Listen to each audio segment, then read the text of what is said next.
প্রথম শ্রেণীর কর্মকর্তাদের বিরুদ্ধে উঠে আসছে অবৈধ সম্পদের অভিযোগ। এবার রাজস্ব বোর্ডের প্রথম সচিব কাজী আবু মাহমুদ ফয়সালের বিরুদ্ধে অবৈধভাবে হাজার কোটি টাকা অর্জনের অভিযোগের তদন্ত করছে দুর্নীতি দমন কমিশন। দুদকের আবেদনের প্রেক্ষিতে গতকাল তার ও তার স্ত্রী স্বজনদের নামে থাকা প্লট, ফ্ল্যাট, দোকান, ক্রক ও 87টি ব্যাংক হিসাব, সঞ্চয়পত্র, এফডিআর জব্দের আদেশ দিয়েছেন আদালত।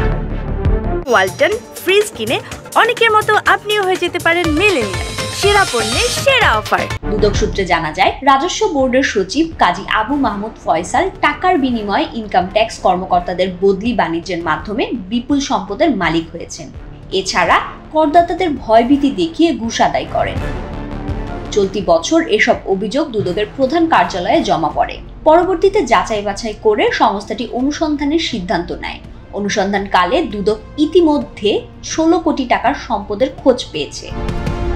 দুদকের অনুসন্ধানে জানা যায়, সরকারি ক্ষমতার অপব্যবহার করে ঘুষ লেনদেন, দুর্নীতির মাধ্যমে অর্জিত আয়ের উৎস গোপনের উদ্দেশ্যে শাহজালাল ব্যাংক কারওয়ান বাজার শাখায় ফয়সাল নিজ নামে বিভিন্ন এফডিআর হিসাব খোলেন।